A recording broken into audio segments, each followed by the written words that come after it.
مجھے نہیں کھانا ہے یہ کھانا، میں نے کہا ہے نا مجھے یہاں سے باہر نکالو ورنہ ایک ایک کو شوٹ کر دوں گا میں، تم جانتے نہیں ہو مجھے۔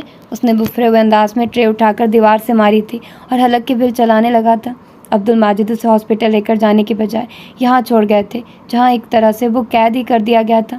یہ ان کا فارم ہاؤس تھا، وسیع و عریض رقبے پر پھیلا ہوا، سرسبز و شاداب خوبصورت فارم ہاؤس، جس کے ایک کمرے میں وہ اس وقت موجود ہذیانی کیفیت کے زیر اثر تھا۔ عبدالماجد کو پہچان لینے کے بعد وہ ایسی ہی وحشت اور بدلحاظی کا شکار ہوا تھا۔ ہیجان اور سراس میں گھی جل کر اس کے اعصاب کو شکستہ کر رہے تھے۔ اس کا رشتوں سے اعتبار اٹھ گیا تھا۔ اس نے اپنی سنگی ساتھی امانت کو بدلتے دیکھا تھا۔ اس نے شمائل سے دھوکہ کھایا تھا۔ اس نے دیا کی ماں کا بھی روپ دیکھا تھا۔ پھر اپنے باپ پر اعتبار کیسے کر لیتا جس نے ہمیشہ اسے ناقابل تلافی نقصان ہی پہنچایا تھا۔ تم جاؤ ارسلان یہاں سے، اپنے بیٹے سے میں خود بات کروں گا۔ تب ہی دروازہ کھلا اور وہ اندر آ گئے۔ خلیفہ مستقیم نے اسی بفرے ہوئے انداز میں آگے بڑھ کر اس کا گریبان پکڑ کر زوردار جھٹکا دیا۔ تم مجھے پھر دھوکہ نہیں دے سکتے، میری دیا مر گئی ہوگی، اسے تو وہاں کچھ خیال آنے پہ وہ جیسے بلک پڑا تھا۔ عبدالماجد نے اسے بے اختیار بازوؤں میں بھر کے چھوٹے بچے کی طرح سینے سے لگا لیا تھا۔ دیا بیٹی اب بالکل ٹھیک ہے، تمہاری امی ہیں اس کے پاس، ہم دادا دادی جب کہ تم باپ بن گئے ہو ایک پیارے سے بچے کے۔ انہوں نے اس کی آنکھیں باری باری چوم کر خوشی سے لرزیدہ آواز میں بتایا تھا۔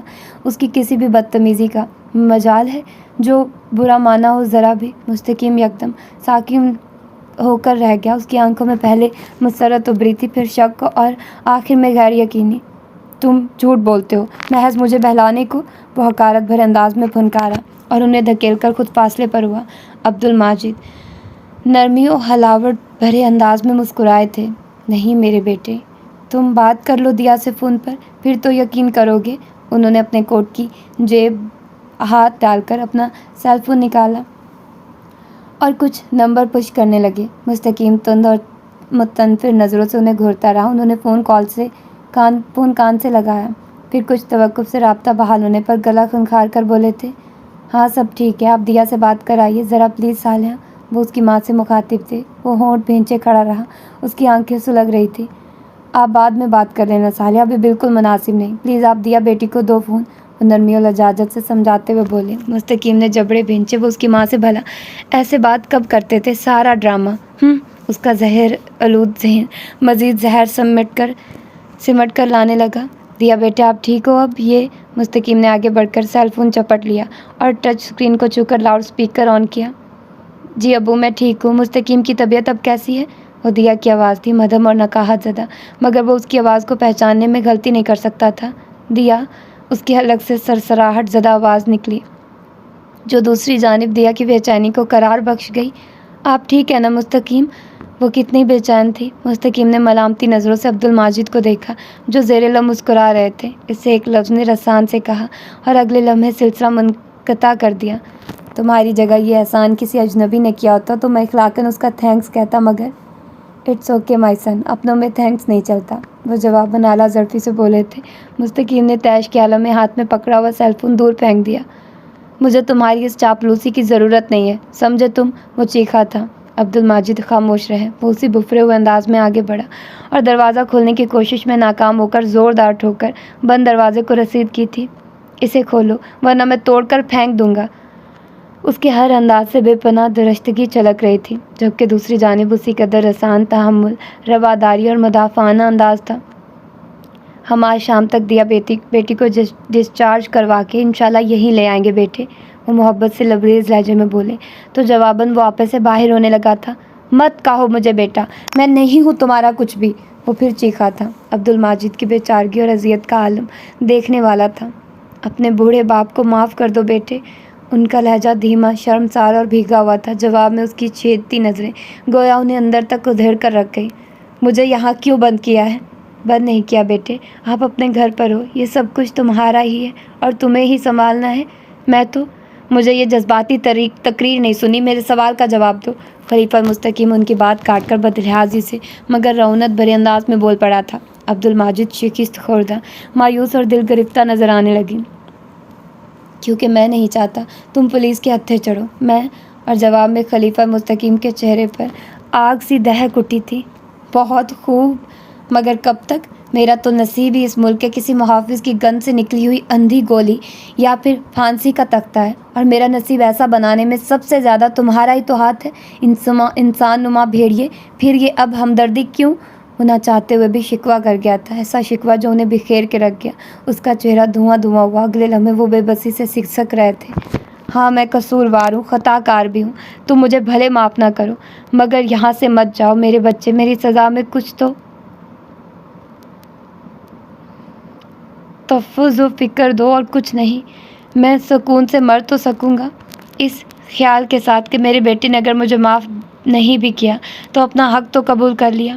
وہ واقعی رو رہے تھے، مستقیم ہونٹ بھینچے بے مہر نظروں سے انہیں دیکھتا رہا تھا، ایک لفظ تسلی کا کہے بغیر، یہاں تک کہ وہ جب تھک گئے تو اٹھ کر چلے گئے۔ اس نے ان کے لڑکھڑاتے قدموں میں ویسی ہی مایوسی پائی تھی جو اس وقت اس کے دل میں اتری تھی جب وہ ہمیشہ کے لیے ان کا گھر چھوڑ کر گیا تھا۔ تو یہ تھی اس کی 5ویں اور سیکنڈ لاسٹ ایپیسوڈ۔ یقیناً آپ لوگوں نے انجوائے کیا ہوگا اس ایپیسوڈ کو، اور آپ لوگوں کو مزہ آیا ہوگا کہ کیسے وہ اپنی فیملی کے ساتھ ملتا ہے اور کس طرح سے وہ اس کو حقیقت پتہ چلتی ہے اور وہ کتنا کٹھور ہو گیا ہوتا ہے درمیان میں۔ لیکن خیر اس ناول میں بہت زیادہ وہ آیا ہے، اپس اینڈ ڈاؤنز والا سلسلہ چلا ہے، پہلے وہ ہیپی ہوتے ہیں، پھر وہ ناراض ہو جاتے ہیں، پھر وہ خوش ہوتے ہیں، پھر وہ دکھ ہوتے ہیں، پھر وہ یہ ایسے ہی چلتا رہا ہے۔ تو اچھا رہا ہوگا آپ لوگوں کا یہ سفر میرے ساتھ، اور آپ لوگوں نے اس ناول کو انجوائے کیا ہوگا اب تک۔ تو ملتے ہیں انشاءاللہ اس کی آخری ایپیسوڈ میں، جو کہ تھوڑی دیر بعد آپ لوگوں کو آج ہی مل جائے گی۔ تو ملتے ہیں پھر، اپنا ڈھیر سارا خیال رکھیے گا، اللہ حافظ۔